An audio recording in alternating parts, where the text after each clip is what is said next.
ngaji di rumah kita, rujukan belajar Islam bersanad.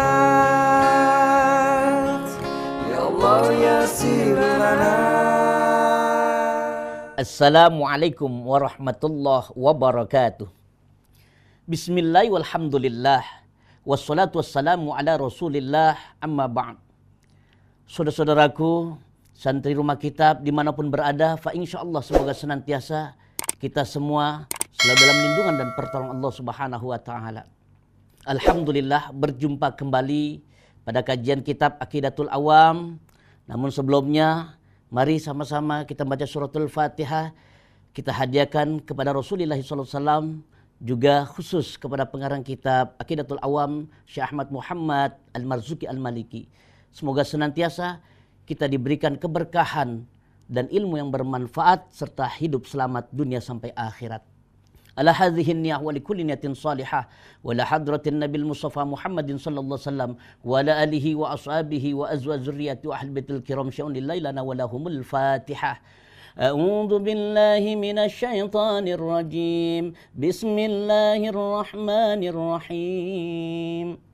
Alhamdulillahi rabbil alamin, arrahmanir rahim, maliki yaumiddin, iyyaka na'budu wa iyyaka nasta'in, ihdinas siratal mustaqim, siratal ladzina an'amta 'alaihim ghairil maghdubi 'alaihim waladdallin. Rabbighfir lana wa liwalidayna amin. Santri rumah kitab yang dirahmati Allah subhanahu wa ta'ala, kembali kita pada kajian kitab Aqidatul Awam. Kali ini kita sampai pada bait yang ke-34.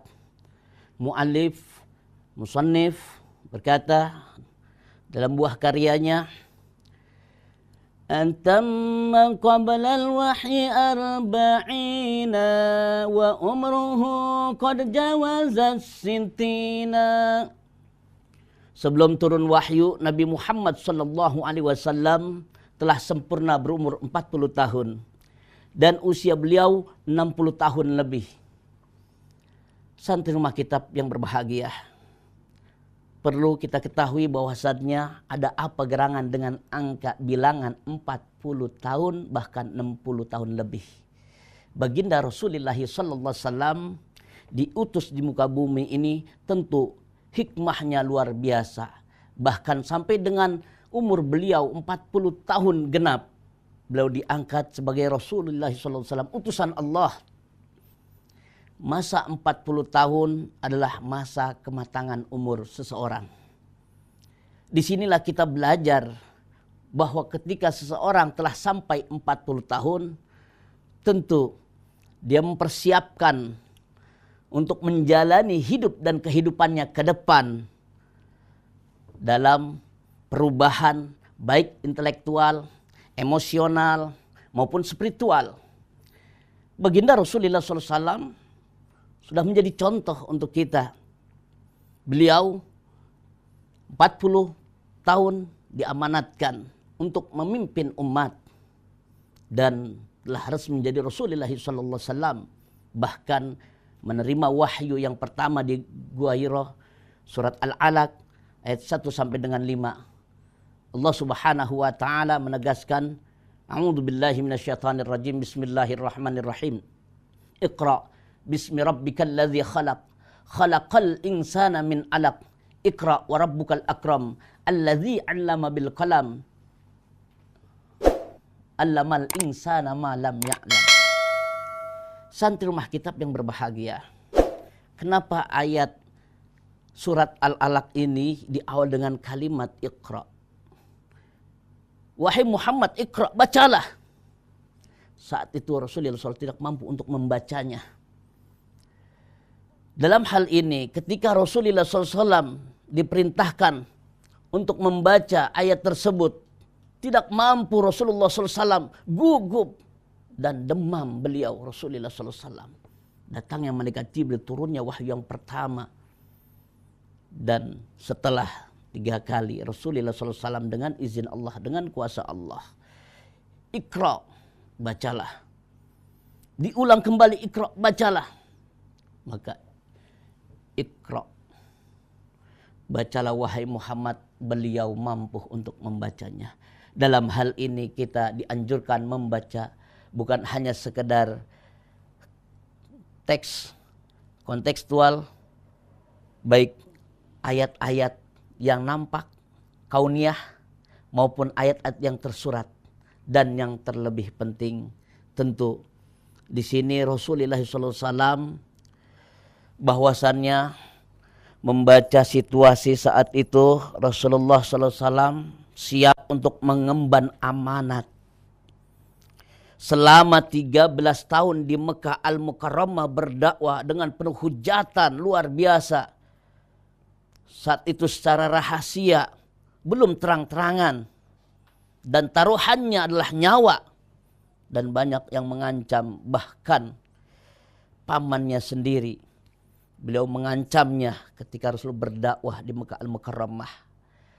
Santi rumah kitab yang dimuliakan Allah Subhanahu wa taala, menanjak umur beliau 40 tahun ke atas, bahkan 60 tahun, bahkan sampai dengan detik-detik wafatnya beliau sallallahu alaihi wasallam. Beliau tidak bosan untuk selalu berdakwah dengan sifat lemah lembutnya, dengan akhlakul karimahnya. Beliau adalah Al-Quran yang berjalan. Sampai dengan usia lanjutnya beliau, detik-detik wafatnya beliau masih berpesan kepada para sahabat. Wahai sahabat-sahabatku, saat itu ketika selesai khutbah Idul Adha, Rasulullah sallallahu alaihi wasallam berpesan kepada para sahabat, wahai saudara-saudaraku, jikalau ada di antara kalian yang merasa terzolimi dengan perilakuku, dengan tingkah lakuku, dengan perbuatanku, baik kecil maupun besar, baik disengaja maupun tak sengaja, maka hari ini silakan menuntut balas. Aku ridho, aku ikhlas untuk kalian balas atas perbuatan yang aku perbuat, aku lakukan. Mereka terdiam, para sahabat. Rasulullah mengulangi lagi sampai 3 kali. Ada sahabat duduk paling belakang, sudah tua, usia sudah lanjut, berdiri. Lantas sahabat ini berkata, wahai Rasulullah, engkau pernah memecut dadaku. Saat itu tubuhku dalam keadaan terbuka. Entah aku tidak tahu kau sengaja atau tidak. Oleh karena itu, hari ini aku menuntut balas. Saat itulah Rasulullah memanggil sahabat, wahai sahabatku, tolong ambilkan cumeti, cambuk, mintalah kepada putriku Fatimah Az-Zahra. Saat itu beranjaklah sahabat Bilal bin Rabah mengambil cumeti. Di situ para sahabat kaget dan terkejut serta marah. Bahkan Sayyidina Umar berdiri tegak. Balaslah aku. Jangan engkau balas Rasulullah, cambuk tubuhku. Cukuplah aku sebagai penggantinya. Wahai Umar, duduklah. Allah telah memujimu.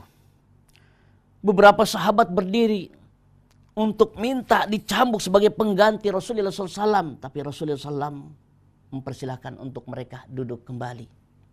Singkat cerita, Akasha berkata, wahai Rasulullah, ketika engkau mencambukku mengenai tubuhku, keadaan saat itu bajuku terbuka. Dilepaslah jubah Rasulullah SAW. Terkejut para sahabat. Di saat itulah Akasha tidak tahan melihat tubuhnya Rasulullah SAW, langsung datang menghadapnya dan memeluknya. Wahai Rasulullah, sungguh inilah yang aku damba-dambakan. Sungguh aku hanya ingin memeluk tubuhmu. Saat itulah para sahabat terheran. Ternyata strategi Akasha menuntut balas bukan bukan karena ingin mencambuk tubuh Rasulullah, tapi ingin memeluk tubuh Rasulullah sallallahu alaihi wasallam. Lantas Rasulullah memeluknya dan beliau berkata, "Wahai sahabat-sahabatku, saudara-saudaraku, jika kalian ingin melihat temanku di surga, lihatlah Akasyah." Saudara-saudaraku, santri rumah kitab yang berbahagia, detik-detik setelah Rasulullah khutbah, Rasulullah wafat di umur 63 tahun. Renungan untuk kita, jikalau ada yang 40 tahun, maka ambil kesimpulan, ingin berbuat baik atau buruk. Disitulah pemikiran yang matang untuk ke depan. Sampai dengan umur 60, bahkan jika Allah berkehendak lebih dari 63, mendapatkan diskon. Tapi ingat, umur 63 Rasulullah dipanggil oleh Allah Subhanahu wa Ta'ala. Maka dari itu, wahai saudara-saudaraku, santri rumah kitab yang berbahagia, jangan pernah bosan untuk selalu berdakwah, mengajak kepada kebaikan walaupun usia kita sudah lanjut, sudah dewasa. Bahkan kematangan hidup penuh dengan arti dan makna hikmah yang akan kita dapat sampai detik-detik wafat. Insya Allah husnul khatimah. Santri rumah kitab yang dirahmati Allah Subhanahu wa Ta'ala, sampai berjumpa kembali di kajian kitab Aqidatul Awam episode selanjutnya. Tetap istiqomah dalam belajar, hubbul watan minal iman, wallahu muwaffiq ila aqwamit thoriq. Wassalamualaikum warahmatullahi wabarakatuh.